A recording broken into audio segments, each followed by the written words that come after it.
right, friends. I bet Quinn's still coming.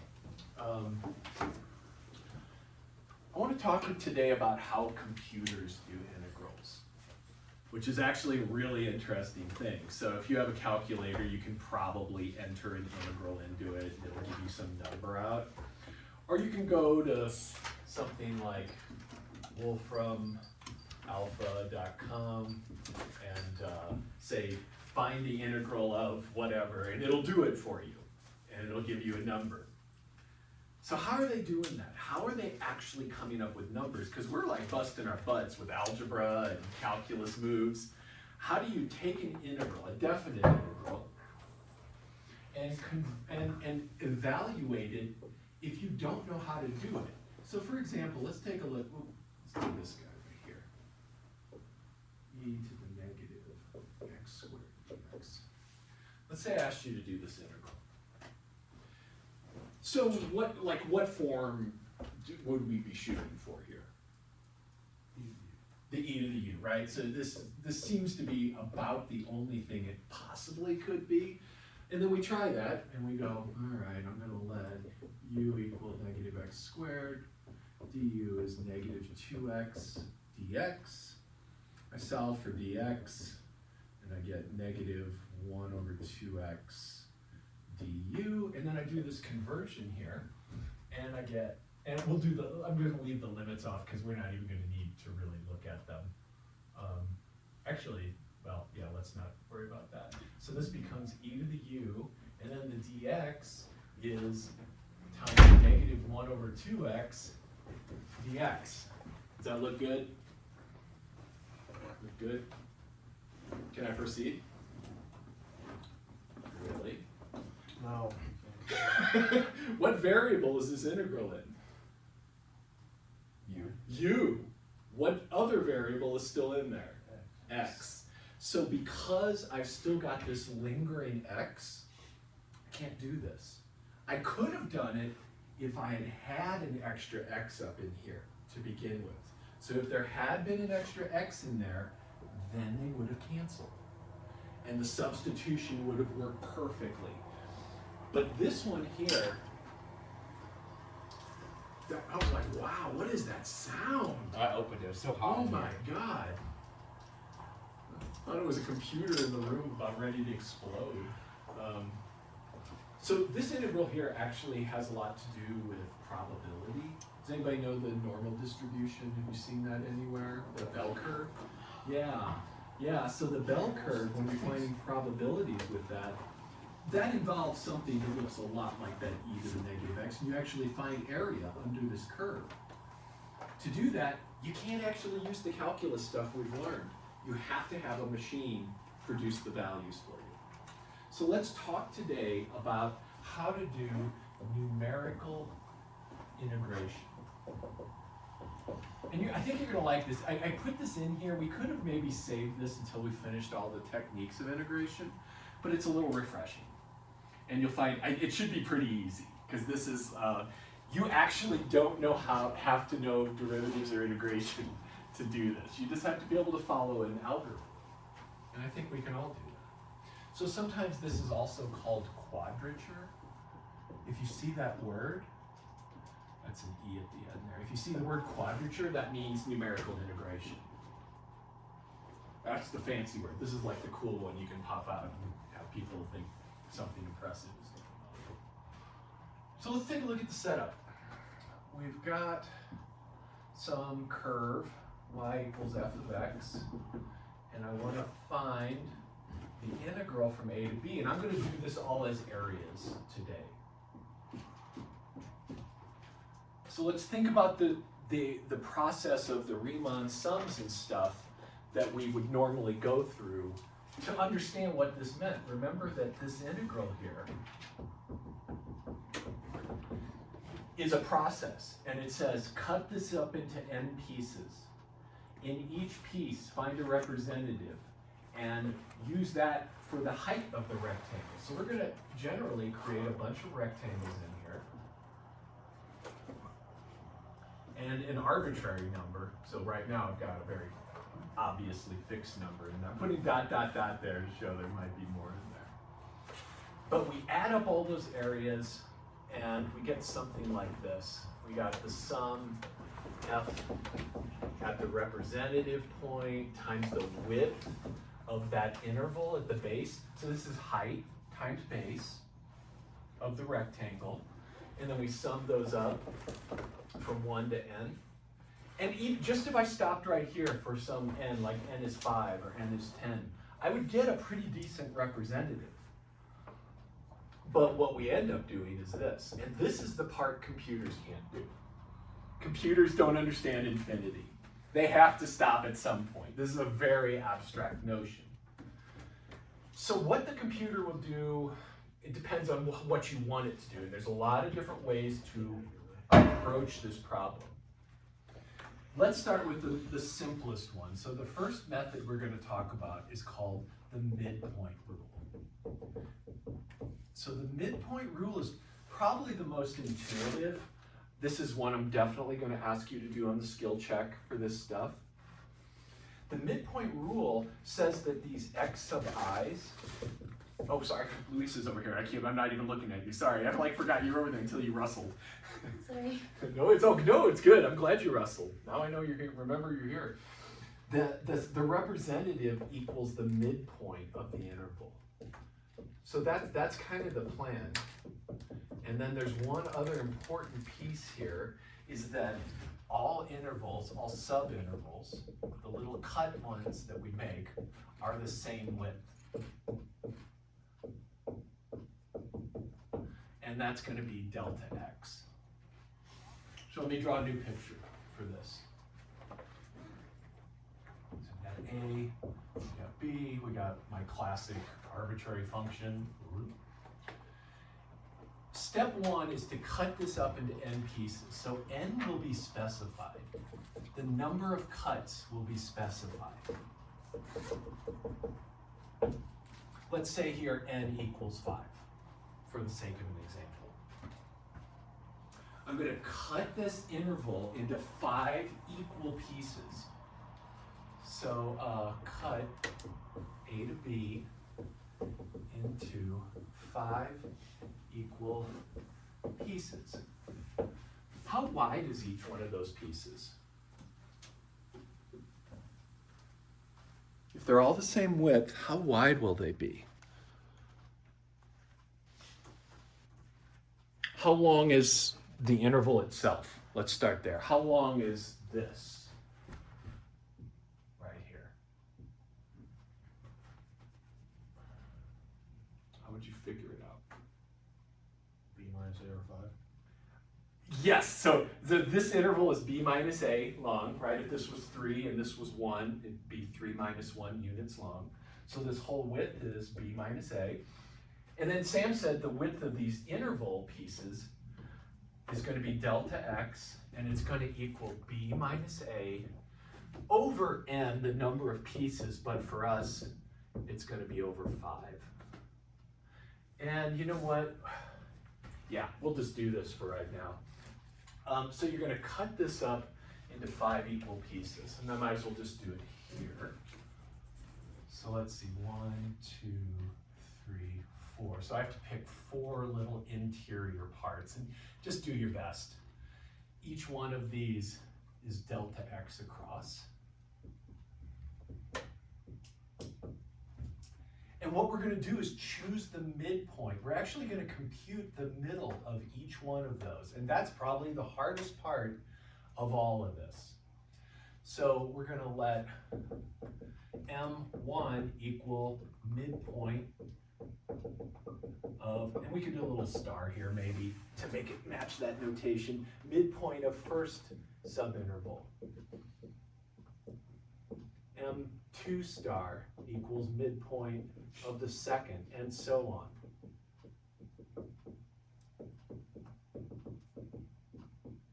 And so, etc. So I'm going to have 5 midpoints, and they're going to be here. It's going to be like M1 star, M2 star, M3 star, M4 star, and then M5 star. And I'm going to use those to find the height of the rectangle.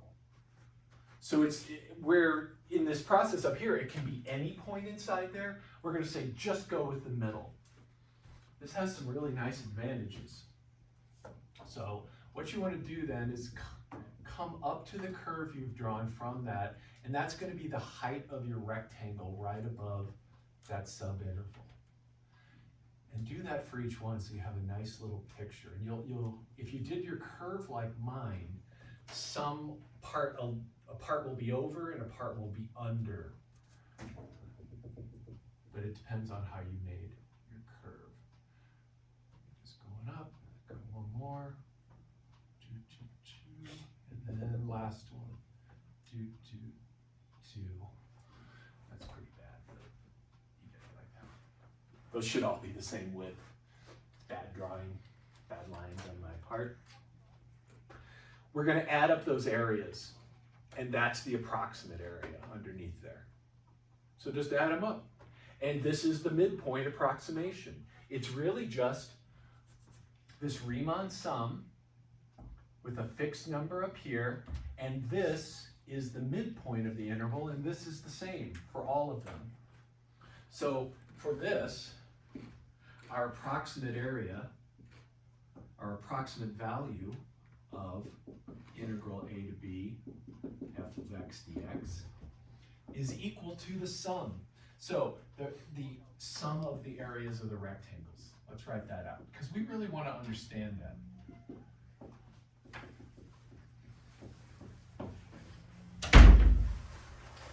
So that's going to look like this. F at x, or excuse me, m1 star delta x plus f at m2 star delta x. And let's put a plus dot dot dot and end it with f at that fifth one delta x. And I'm gonna, let you get caught up. Let me look here till you get your breath.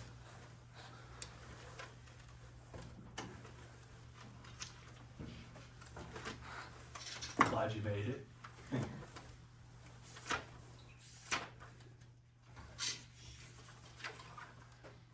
And I'm gonna, so if you've got that written and you're in a place where you can think, is there any cool algebraic thing I could do there to just lessen the amount of math I'm doing?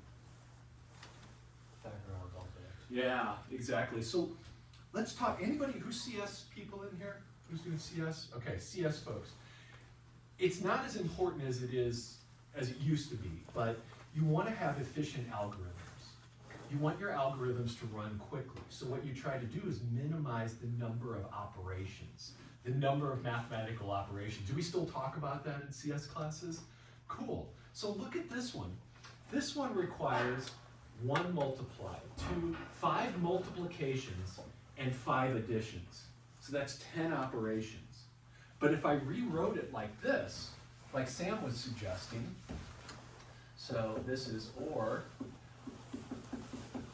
1 star plus, and that's the dot dot dot gets, oh, this should be m midpoint, delta x. This requires 5 additions and only 1 multiplication. So that's 6 operations. That's like almost half the number of operations. If this were happening rapidly and we wanted it to be as quick as possible, we'd go with this route right here. And we're actually going to learn an even quicker method pretty soon.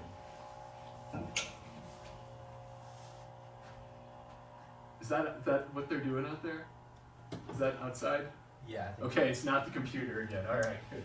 Never was the computer. I don't know why. Yeah.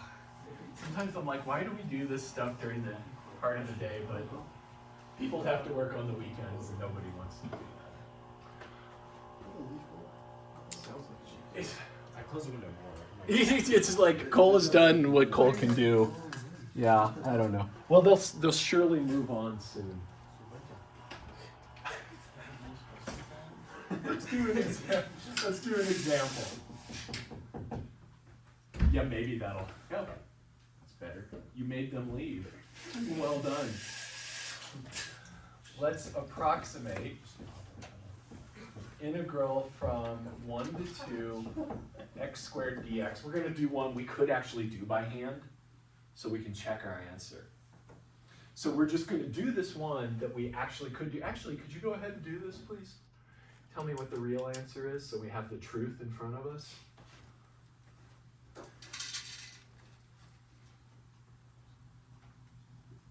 Kirti, we're talking about numerical methods for doing integrals today. Yes. I think it's 7/3. I think it's 7/3. I think you're not taking the antiderivative first, Quinn. I think you took 2 squared minus 1 squared. Is that right? Maybe. That would get me 3. But we take that antiderivative first. Right, like that. Then we do the plug-in. So it's 2 cubed is 8. 8/3, and then a quarter to 1. That's 1/3. And we got 7/3 there. Questions on that? Cool. You like hope for that on a skill check, right? That's nice. So what we're going to do is approximate that. We're going to use n equals 5 and the midpoint rule. Now what I recommend is drawing at least a number line so you can visually see the cuts and the midpoints. So first off, my full interval is 2 minus 1 wide. So 2 minus 1 is the interval. That's b minus a over 5. So 1/5, this is the width of the subintervals. And you don't really need to draw the whole picture, but you should draw out the interval. So here's 1, here's 2. So now I'm going to move by, what's the decimal of that? 0.2, so this is exactly 0.2. So my next cut is at 1.2. And then I keep moving that distance, 1.4, 1.6, and then 1.8. And I would draw those out just to keep your books straight. Let me know if that sounds okay. I'm gonna bring like a hot glue gun in and fix this board on Friday, if I can remember.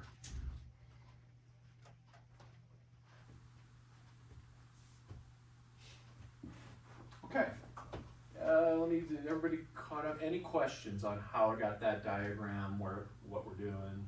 Yeah, excellent. The 2 minus 1, you got it from the... Yes, sir. Right? Yeah, so this was the A, this was the B, and so this is the B minus A over N. Does that help? Yeah? Cool. All right. Hardest part, this one worked out really sweet, but sometimes the hardest part is figuring out what's in the middle. And you want to get those exact coordinates as best you can. So what's in the middle here? 1.1, and then 1.3, 1.5, 1.7, 1.9. So these are my midpoints. And that's what I want. Say it wasn't that easy. Then would you just do 1.2 minus 1, and then, or like, well, what I would do is take half of this delta x and then just add that to the Add that left end of each one. Yeah. Does that make sense? Yeah. Does everybody see what Sam is asking? It's a good question. Like, what if this wasn't? We'll do another one just to make sure we got it. Because I want you to do one completely. I'll give you a really fun one. oh, You're welcome. So these are my midpoints. So this is M1 star, M2 star. So then now all I have to do is evaluate the function at each of those, add them up, and multiply by the delta x. So this thing for our process here, so here, this is equal to, what is my function? What's f of x? X squared. So I'm going to square the inputs. So this is my f of x, right here, it's x squared. So this first one is 1.1 squared plus 1.3 squared. And I just go down and grab those midpoints and plug them into the function, whatever it is. And then close that off and multiply, bless you, by the width.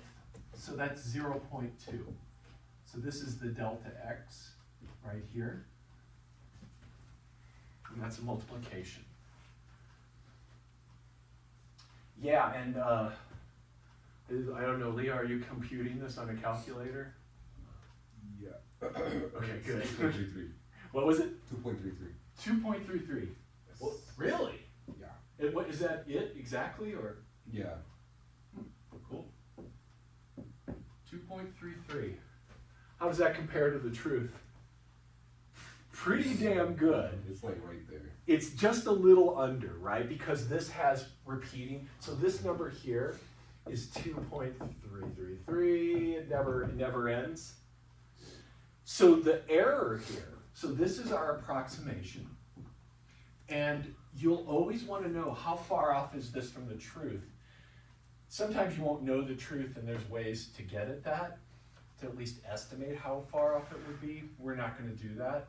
We're just going to say our error is equal to, and this is actually absolute error, is equal to the approximation minus the truth. And I'm always going to make you do the truth because I want you to do it, like do calculus, over oh, that's it. We're not even doing, I was almost doing relative error there. It's just the difference in that and the truth. Take the absolute value. So here, when I take 2.33 minus 2.33333, going on forever, I get this knocked off, so I get 0.0033 forever. That's pretty good. That's really good.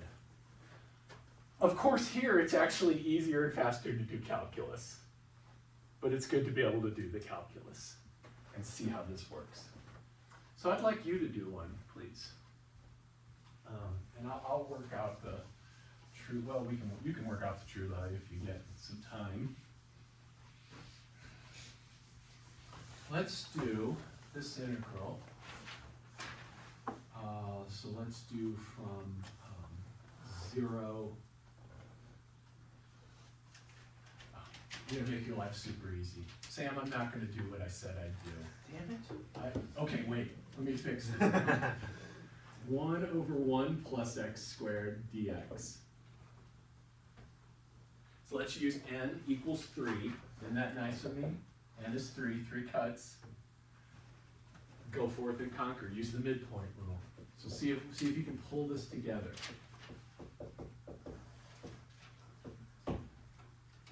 Get that picture of the interval out, right? And you'll be really happy that I didn't listen to Sam.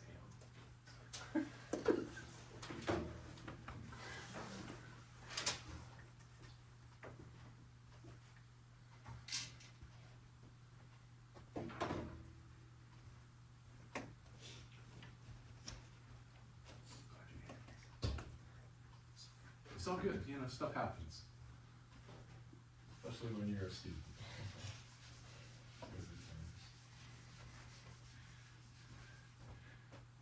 I don't know you real well, but I just know you would be here if you could. So I know that much about you. I can tell.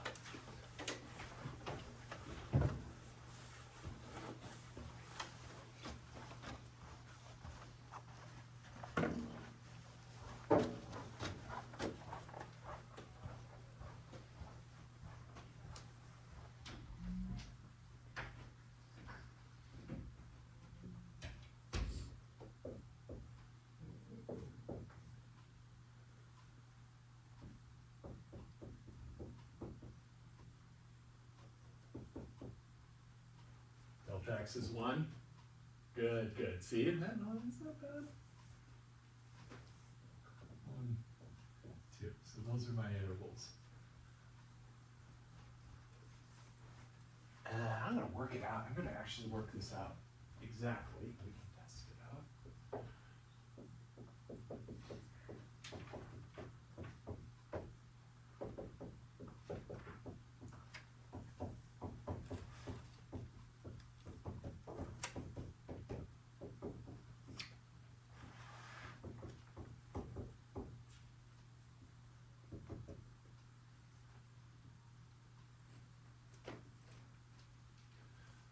I don't have a calculator, but if you get this done early, could you please find the arctan of 3 for me in Radian mode? Because I don't know that off the top of my head.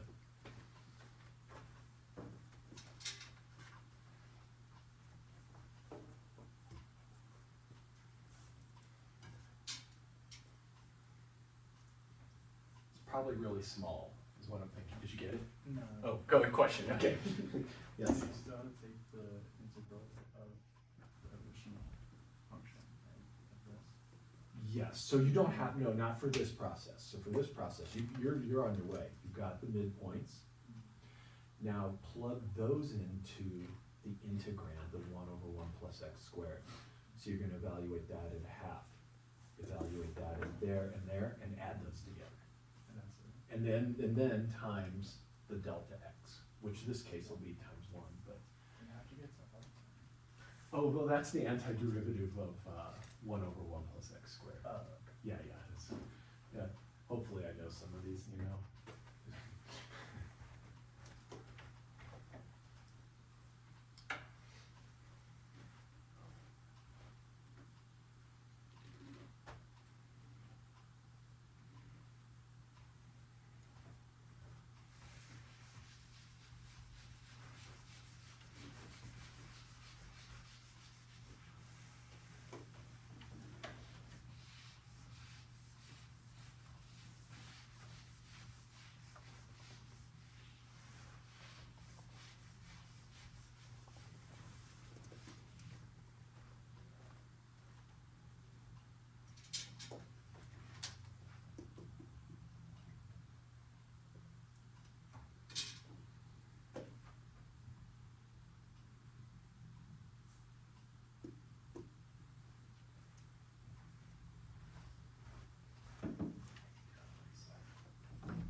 Yeah, nice. That's a big number.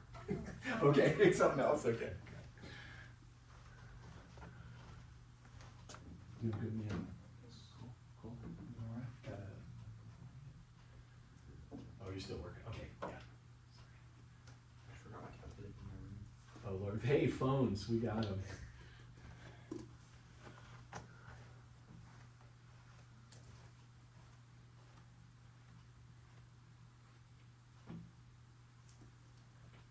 One calculator, if you like using your phone, or get the Desmos app. Oh, it's so good. It's so good. It's the best. Yeah.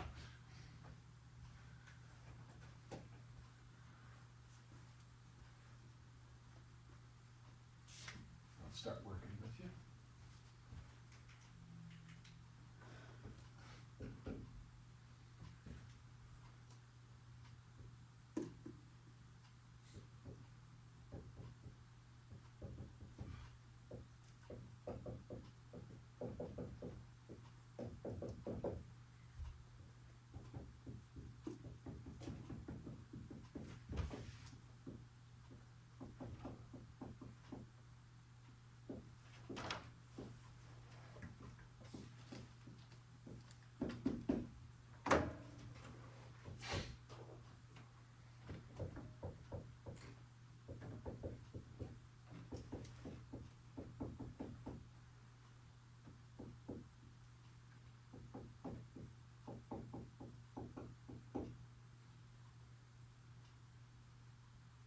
My brain won't do the rest of those. What'd you get? That 1.2456. Anybody else get that? Quinn, you got that? Cool. So 1.2456. Okay. Anybody getting something vastly different than that? So far, no No objections to that value. Kirti, did you get that value yet? No, okay. Could someone do arctan of 3 for me and make sure you're in radian mode? 1.249. Oh, hell yeah. That's what I got to. Cool. And then it goes on, right? It's Yeah, got it's like super- blah, Yeah. blah, blah, Bunch of blah, other blah, crap. blah, blah. We didn't do too bad. Let's find the error. That's pretty good for 3 points that we added up. Kind of amazing. So our error is going to be the absolute value of 1.249 minus 1.2, how about we just say 246? Keep the same level of precision on both these. Probably a better plan. And if someone, that's easy, 0.003. And just the absolute value. Pretty good. Similar then to our last one, actually. It's very similar to our last error. Any questions on that? That's the midpoint rule. So let's talk about another way, because let me show you like a situation as a scientist or a person in business, computer scientist, you might end up with. Let's say I'm a physicist and I'm studying some object in space and I've got its velocity at different times. So I've got time 0, the velocity is 1.3 meters per second. And then at time 0.5, it's 1.1 meters per second. At time 1.0, it is 2 meters per second. So it slowed down a little bit, then started speeding up. And then at 1.5, I got 2 more, so hang in there. One more, so we got, let's see here. Let's just say 2.3 meters per second. And one more. So at 2.0, we've got, let's say, drop back down to 1.7 meters per second. So looking at the chart, I don't have a function. I've got a velocity that's sampled at regular intervals, and it looks something like this. Let's see, so our scale's max of 2.3, so we'll say that's 1, and that's 2. So my first one is 1.3 at time 0. Then I go to 1.1, up a little higher, about a third of the way, right? So that's 1.3. Next one at 0.5 seconds is 1.1. At 1 second, we've got 2, so it shoots back up. At 1.5 seconds, 2.3, so it's up a little higher there. So let's see, this was 2.0, this was 2.3, and then it drops back down to 1.7 at the 2 second mark. So that's maybe like here. So I've got all this data. I want to find the distance, the change in distance. So you're moving, right? This is a particle, it's moving, and it's kind of going fast, and then it's slowing down, and it's moving fast, but it's always moving forward, it seems like. It doesn't have a negative velocity, but its velocity is really changing. It's like you're on the gas pedal, like just waving your foot up and down, moving that pedal up and down. How far are you traveling? So the question here is, how far did the particle, or whatever, we'll just call it a particle, travel? What's the relationship between velocity and distance? Distance by time. Say it again. Distance by time. Yes, so velocity is distance over time. What calculus ideas relates d of t and v of t? Integral? Integral, yeah. So this, if you have your distance function and you differentiate it, you get the velocity. What's the derivative of the velocity? Distance. Derivative, go this way. Derivative of the velocity, acceleration. So this direction is d dt. This direction is, as Leo said, integral. So to move from velocity to distance, the displacement, I need to actually integrate. So what I would need here is the distance traveled would equal, if I knew it, the integral from 0 to 2 of v of t dt. But I don't know what the v, I don't have a function, I don't have like v of t is sine of t or something like that. We don't know this. What's the problem with using the midpoint rule?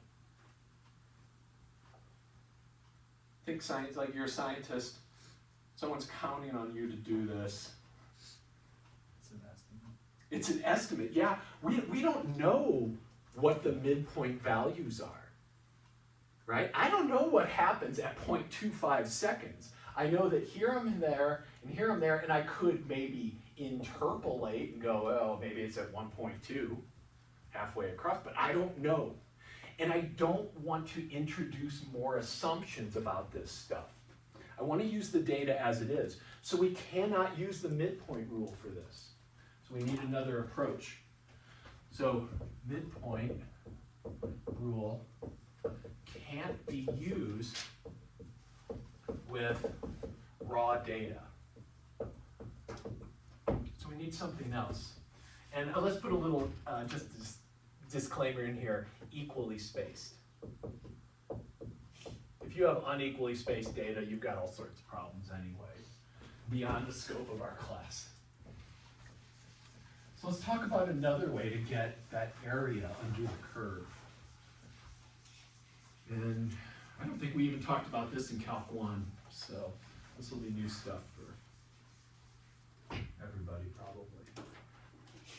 So let's take a look at the situation again.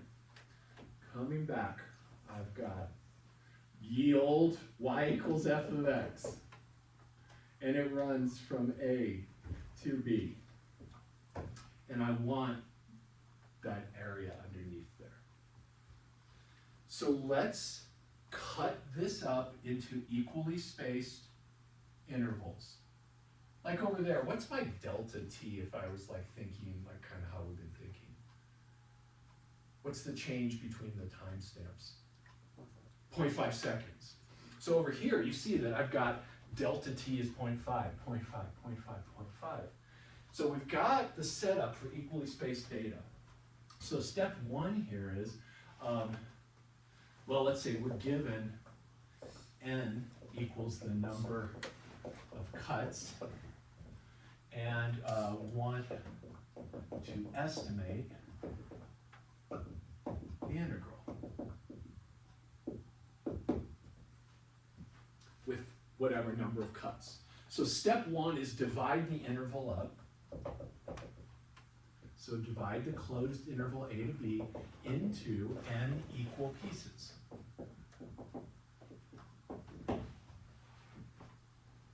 And those pieces are going to have width delta x equals b minus a, width of the interval over the number of cuts, just like before.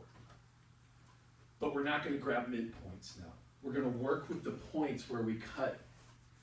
So notice over here, we've got 1, 2, 3, 4. So over here, if I was looking at this, I would have the interval a to b equals 0 to 2, and I would have n equals 4 here. What's 2 divided by 4? 0.5, and that's our step size here. So we've kind of got that set up already for us. Luis, is this sounding okay? We gotta check in on you. So far away. It's like an island over there. All right. So that's step one. You gotta do this computation. You'll always be given this, at least in this class.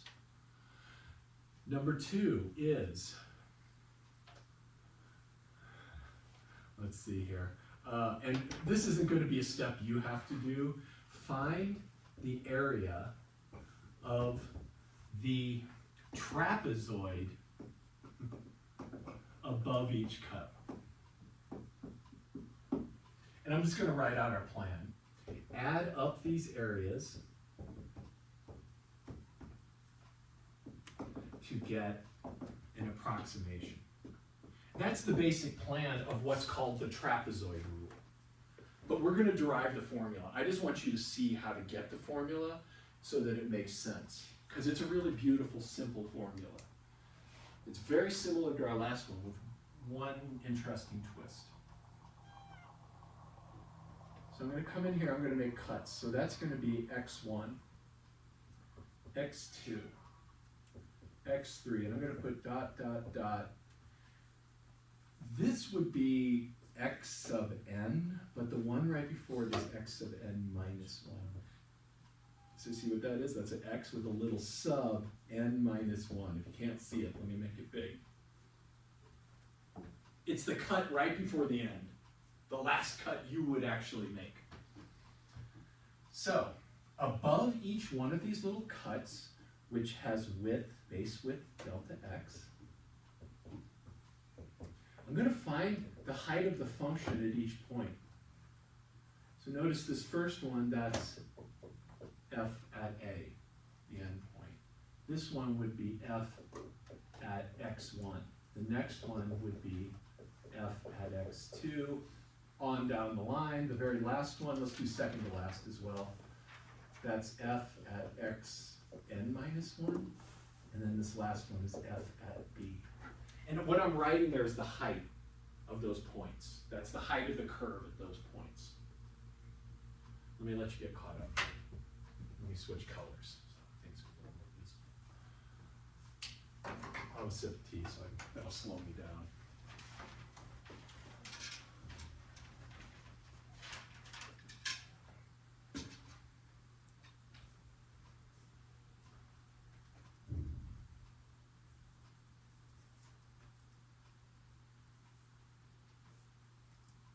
Good so far?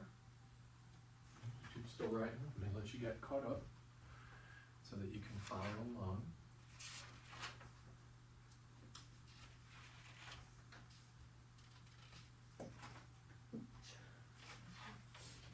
Bless you, yeah.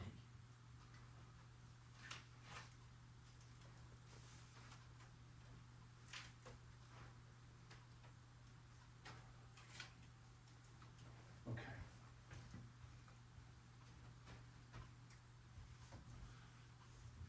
So now, I'm going to put a trap, instead of doing rectangles, we're going to connect these points up here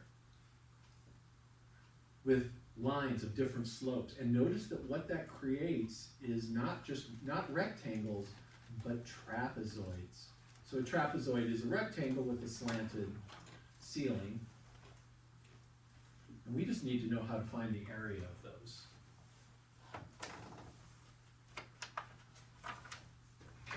And here's a nice little handy formula.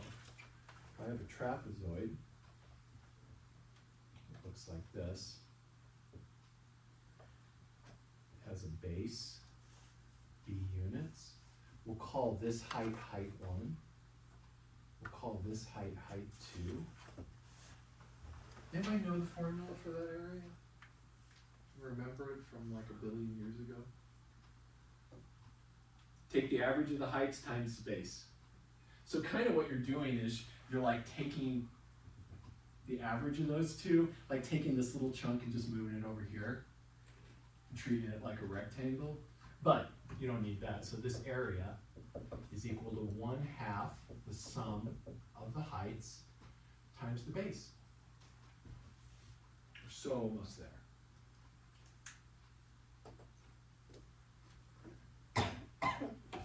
Bless you. Thanks. So, yeah, I can kind of just do that underneath here, I think. Let me know if there's any confusions or questions about what I'm doing, because let's actually say, let's call that T1, T2, T3, and this is T sub N here. N trapezoids, I'm gonna add up their areas. So this is equal to T1, and that represents the area, plus T2, plus T sub N. Let me know if you don't see the plan. I'm happy to talk about the plan at all. I'm adding up these trapezoid areas to get the total area roughly. and I have height 1 and height 2 of each trapezoid. One thing I want to point out is, notice how some of them share a measurement? How this height 2 is the same as the height 1 of the next one? But the first height and the last height don't get doubled. But in the middle, there's some doubling along the way, right? This height will show up twice, this one will show up twice. So in other words, what I mean is that this sum of these trapezoid areas is going to look like this. So T1 is 1/2 f at A plus f at x1 times the base height, or the base width, which here is delta x. So this is the area of T1 plus area of T2 is 1/2. The left side is f at x1 plus then I have the function at x2. And then that's all times delta x. And I'm going to play this n times. And what I'm going to do is I'm going to actually write the last two terms over here so that you have them in your notes. So the second to last one looks like this. F at x sub n minus 2, can't see it up there, it's the one to the left of x minus n minus 1. N minus 1, so this is t n minus 1 right here, delta x, plus, now I'm almost done, the last one, I'm looking at that rightmost one, plus f at x sub n minus 1 plus f at b times delta x. Oh, there should be 1/2. So slap, I forgot my 1/2. That goes in front because I'm averaging those heights. That's the hard part. Now we just do some cool algebra and you're going to be really stoked about it. I mean, in my dreams, you're stoked about it. I'm going to come back over here so I don't erase our work on the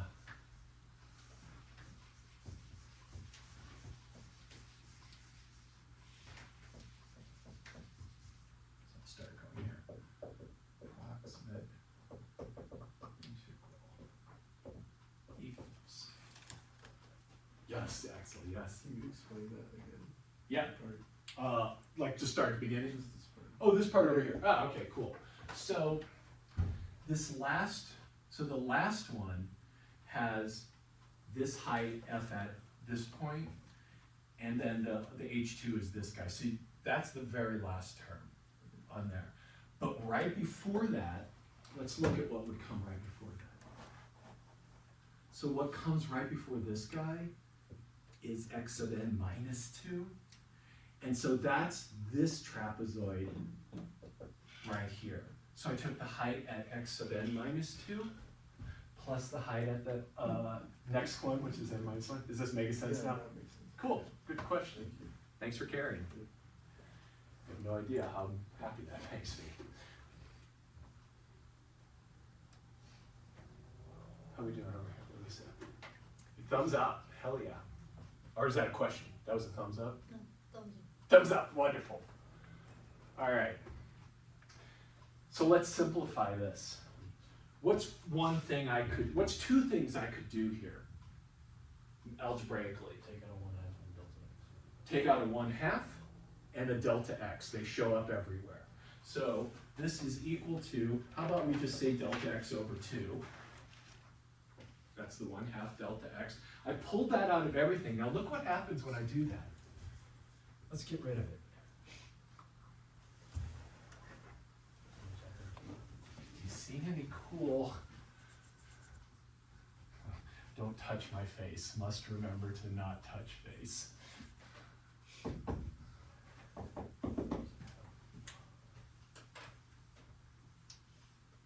This guy's on his own, but there's an overlap.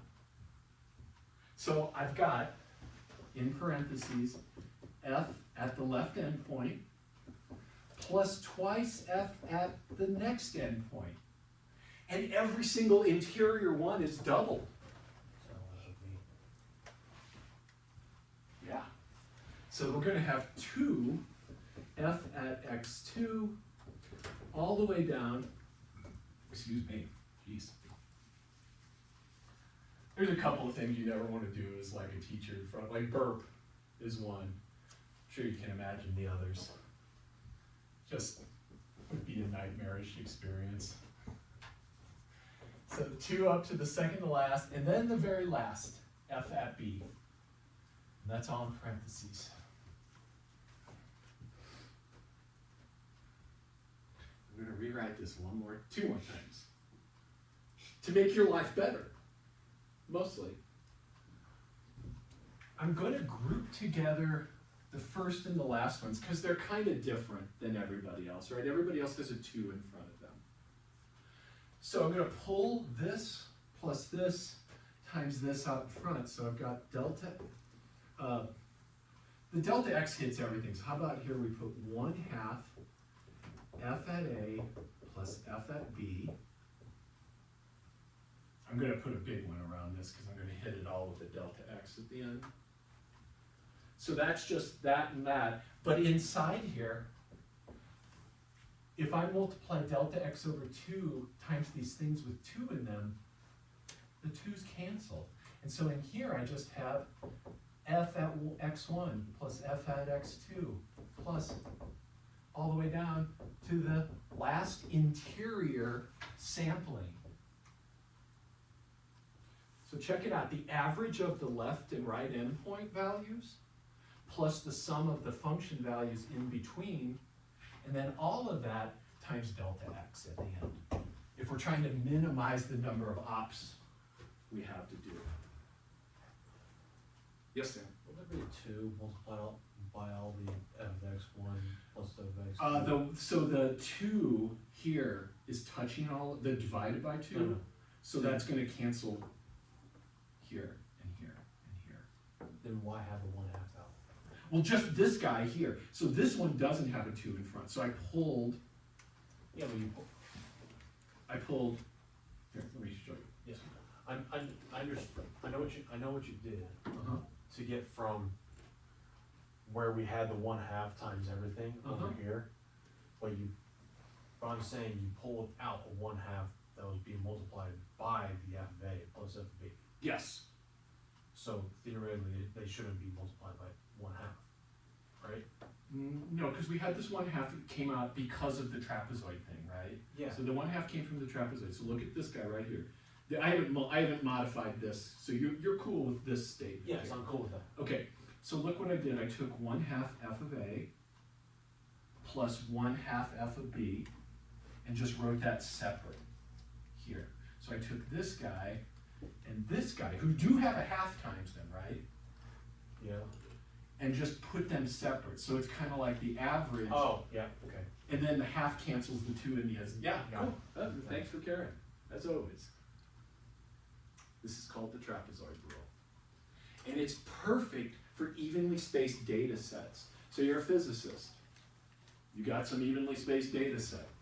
You might use this to get a decent approximation of the area. So let's come over here and do this rule.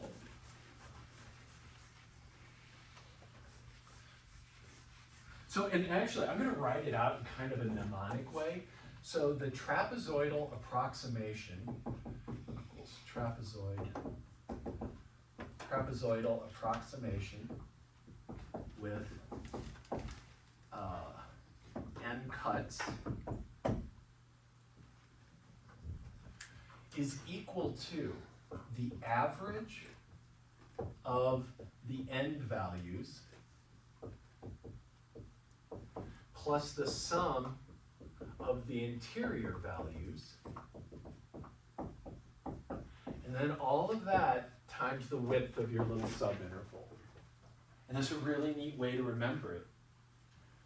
Because those outside values, the ones on the end, get treated differently. You're just going to take their average, like it's a giant big trapezoid to begin with, and then just add up the interior ones.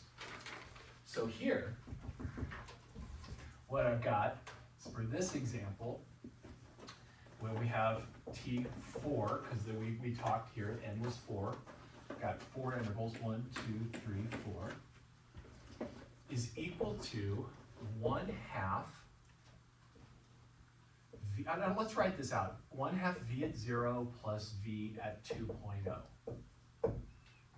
So that's the average of the exterior values, plus the sum of the interior values, which is V at 0.5, V at 1, V at 1.5, and then all of that times my delta X, or delta T here, delta T.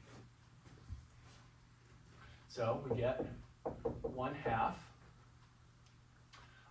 let's see, so V0 is 1.3, V2.0 is 1.7, plus, now I just add up these three numbers right here.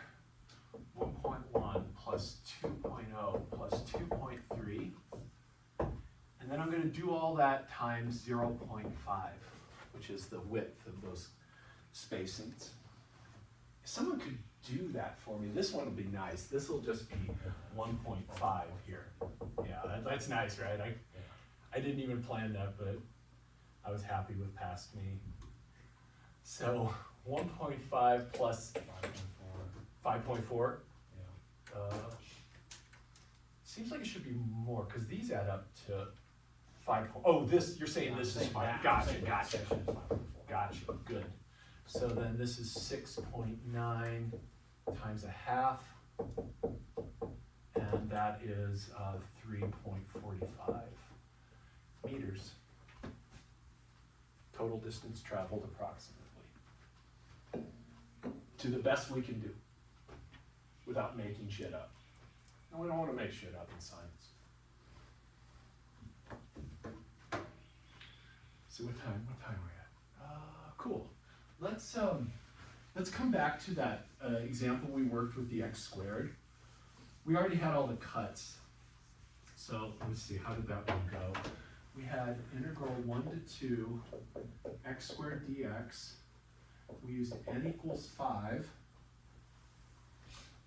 And we had our points that looked like this. So we had 1, 1.2. We actually have everything computed already, so that's why I just want to come back to this. We have these points, and then we had our data values, which are 1 squared, 1.2 squared. And I actually just want to see how this compares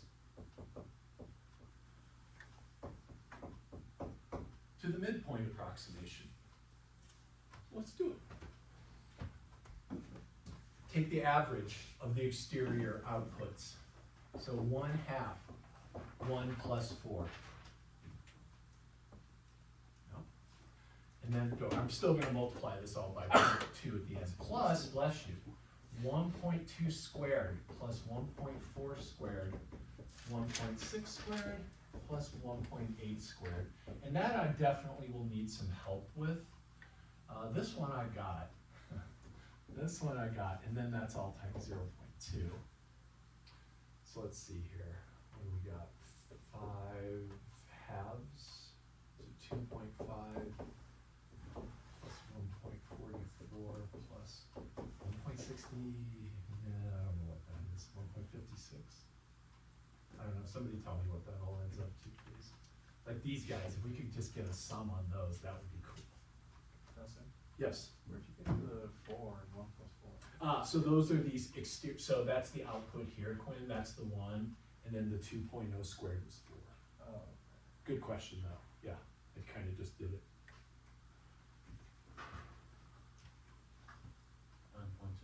9.2. 9.2? Thank you, and then Sam, could you just take it home, add these two, and then either divide by 5 or multiply by 0.2?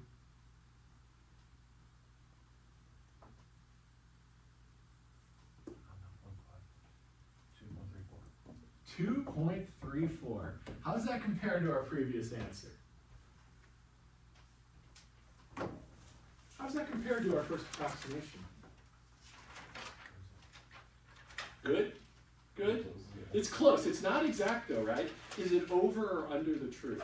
Over. It's a little over the truth, because the truth is 2.33333. With the midpoint, we got 2.33. Here we went over just a little bit. but that's okay. This is not bad, but there's so much, in a way it's a little easier because you don't have to do all the midpoints. That's the nice part of this way. I got one last one to tell you about. And you're gonna, there of course will be a web work to work on these, and it's not too bad.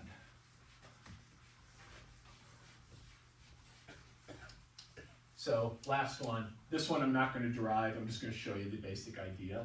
So this is, we have midpoint rule, trapezoid rule, and this last one is Simpson's rule. And this is actually called Simpson's 3/8 rule for some reason that I don't want to get into, but Simpson's in that 3/8 put in parentheses. If you ever see it, it's this guy here. So this says, you only need 3 points. That's kind of cool. It's also taking a hell of a gamble. But with Simpson's rule, what we do is we have yield function, goes from A to B, and we have a midpoint M. So that midpoint, how do you find, actually, how would you compute the midpoint? What are its coordinates?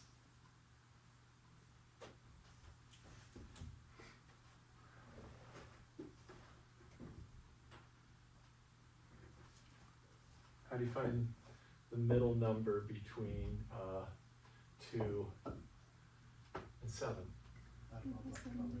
Yeah, take their average, right? The average is your midpoint. So the midpoint here would be 9/2, 4.5. But right over here, this is just A plus B over 2.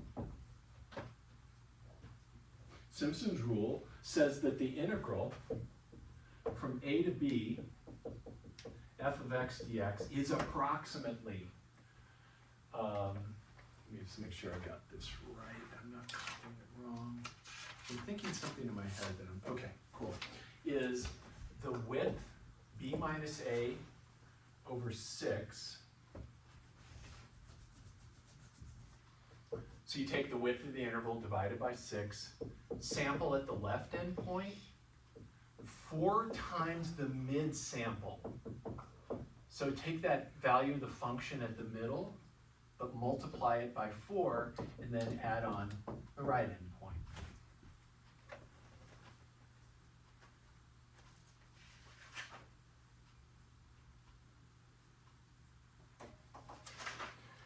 And there is one other formula I forgot to write down.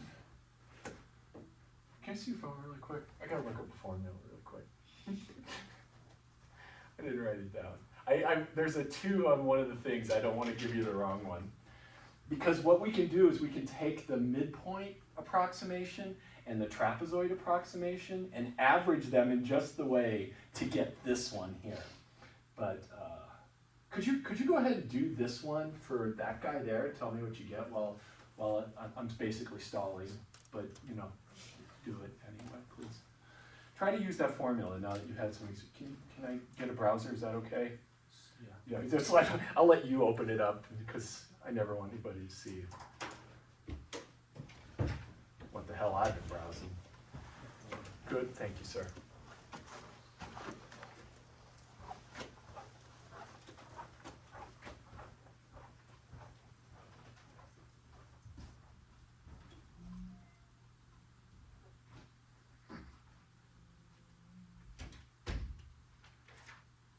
Okay, cool. Thank you, Sam.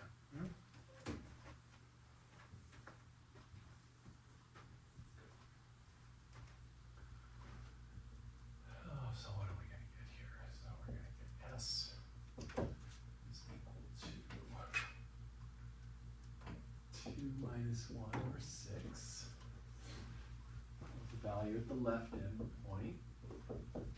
4 times midpoint value squared plus endpoint value squared.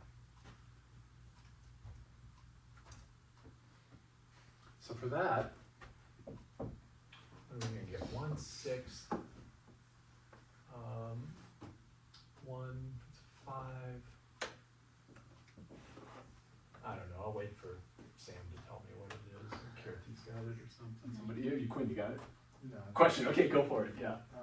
Are the 6 and the 4 constants in this game? Yes, this will always be this way for the Simpson's 3-point rule. We could call this, let's just call this the 3-point rule.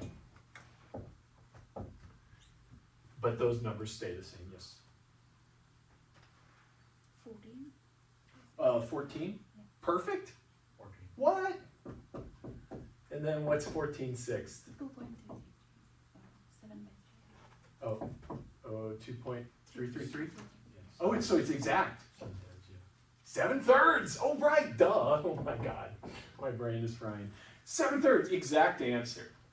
3 points gave the right answer.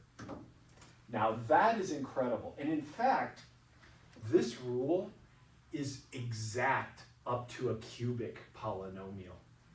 So if you have a 3rd degree polynomial, you can use Simpson's rule to crank out the integral. Now I want to show you, this is only 3 points, but the last thing I want to show you is how to take trapezoid work, Simpson's work, trapezoid work, midpoint work, to get that work. So we can use MN, the endpoint midpoint approximation, and T sub n equals the endpoint trapezoid approximation to get S sub n, the endpoint Simpson's rule approximation. So that's only 3 points. This one's going to use endpoints, and it's basically a weighted average of these two things. It is exactly equal to 2mn plus the trapezoid. So you take twice the midpoint result plus the trapezoid result and divide by 3. And you get it. So, on the skill check for this, I'll ask you to do a midpoint. I'll ask you to do a trapezoid, and you'll have to work those out. And then I'll ask you for Simpsons. And you will do this. You will take 2 times your midpoint value plus your trapezoid value divided by 3. Because you'll have already done tons of work. What this essentially does is so the trapezoid rule uses your endpoints, right? And then the midpoint rule uses this midpoint. So what you've got is a tiny little Simpson's rule on every interval. It just does a tiny little one in every single cut. And this shit is so good, so powerful. I'm not going to prove that to you. You want to prove that, I'll give you some extra credit or something.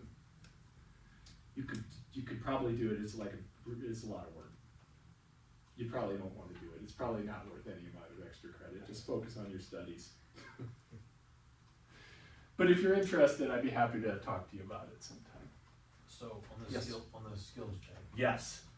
we will find the midpoint Yes. and that And that and then use those two in that equation. with that beautiful simple formula. Yes. Sound good? Yeah.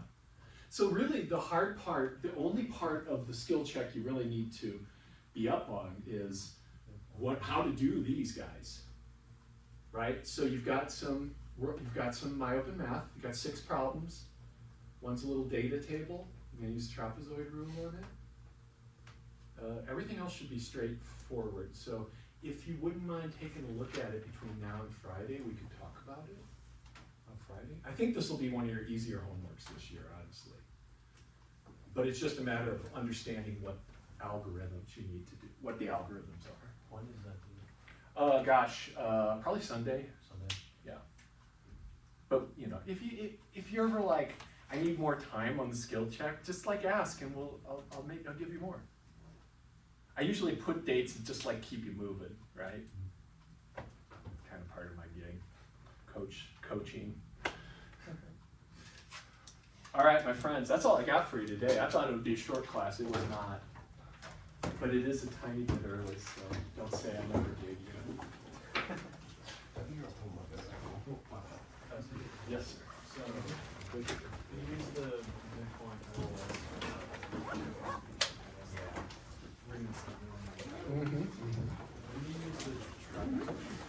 I would use that, you could use it anytime you want. So you could use it, if you've already done the midpoint work, that means you figured out the cuts and where these little cuts are inside here. So you can just use those along with the trapezoid rule to get the trapezoid approximation. And I honestly, that's probably a good thing. So like if you're doing, thanks everyone. You too. Yeah, be well. Once you do the midpoint rule, you just go ahead and do the trapezoid rule, and then you can find that average and really knock it out of the park. Thank you. like one involving another. Yeah, exactly. Does that sound right? Does that answer your question? Okay, cool. Thank you. You're welcome. Remind me again when you're on the sorry, you said Right, third tomorrow from 1 to 2. 1 to 2. Do you like that? Yes. Cool. So, I'll see you. is it okay, cause I know I have to do the skills checks and stuff. Yeah, let me know, is that what you're wanting to do? I wanted to see if we could go over some of the stuff. Sure, absolutely. First, and then maybe next week I could. No, Of course. It sounds like a good idea. Okay, I just wanna make sure. Yeah, because you had some stuff really close. I was really close on a lot of it, and Yeah. I just messed up a couple things, I just wanna make Yeah, sure. yeah, come on by, we'll talk and then we can do it whenever it works for you. Okay, that'd be awesome. Sounds good, man. Thanks. Okay, see you tomorrow. See you. I will not be here Friday. Okay, cool. Baseball, yeah, all good, makes sense. We're leaving early tomorrow morning. All right. I'm not quite, like, on Friday, I'm kind of like of the mind to like not do new stuff on Friday anyway, and like just have it like we still have work days. Yeah. Like have it be a work day. Yeah. Okay, so but you know, you can check in with me or look at the recording or whatever works best for you. Okay. But I don't know yet. All right, thank you. I'm starting to think now talking to you, we might just like have a let's catch up day. I mean, if need